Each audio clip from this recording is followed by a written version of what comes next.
For several years, the gallery of Yulia Patient, ShANet, has been known to Chicagoans for exhibitions of absolutely different but always outstanding artists. I find it interesting to combine different people who express their vision and artistic expressions. Pictures, for me, in principle, are a healing moment, because those things that we like or we don't like are just products. We either accept something or we don't accept it. Each work contains a multitude of components. Aside from color, forms, and thought, philosophy and attitude to life is also embedded within the art.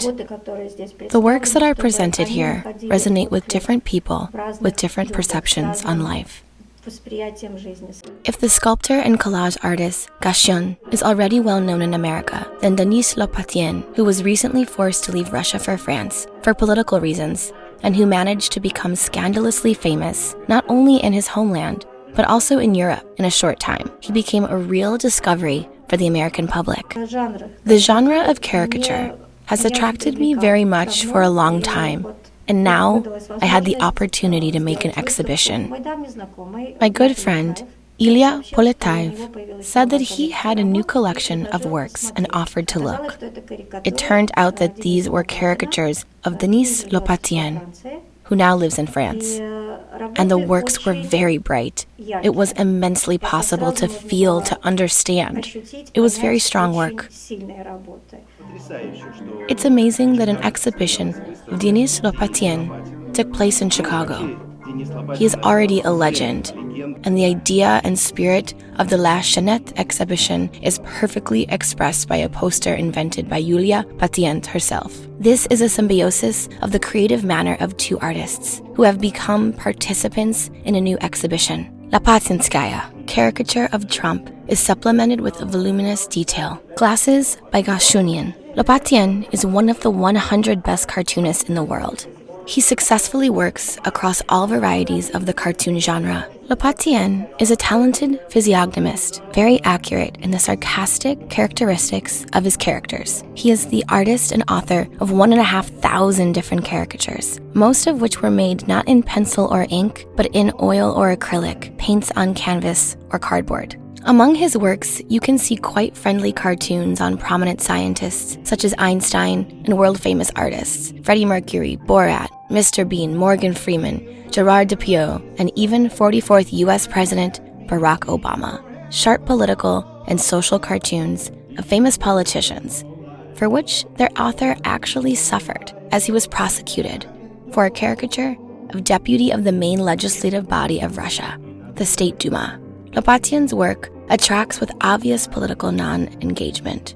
His sarcastic looks captured on the leaders of different countries, regardless of their position and on every party affiliation. Among the cartoon characters of Lopatin, we see not only Vladimir Putin and his press secretary, Peskov, numerous leaders of the opposition, in quotation marks, and pro-Kremlin Russian parties, but also politicians from different countries. American President Trump, German Chancellor Merkel, and French President Macron. Here Lopatin always has a caustic satire, sometimes growing into genuine grotesque. Lopatin's works show that he is a serious caricaturist and skilled artist. Moreover, he is absolutely free in choosing themes and interpreting images.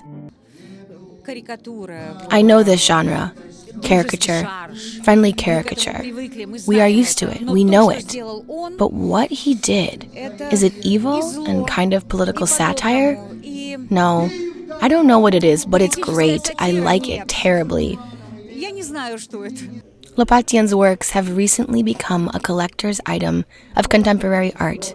This exhibition just represents the private collection of patron Ilya Poletaev, who immediately acquired 55 works of art from the artist himself in Paris.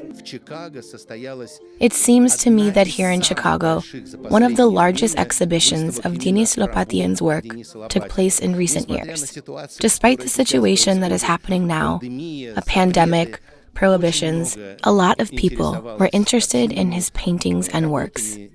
The artistic world of Alexander Gashunin attracts both art lovers and collage lovers. His works, which can be called trash heap jewelry, are created from used labels and wrappers of a wide variety of goods, from expensive cigars to bags of condoms, scrap metal, buttons, and other outdated, broken parts are transformed by the skills of Gashunin, as if by magic, into luxury jewelry. Remember Akhmaktovoy's lines, "If only you knew from what rubbish poetry grows without knowing shame." Likewise, in Gashunin, they arise from the litter, not at all ashamed of it. The fantasy of this master knows no boundaries.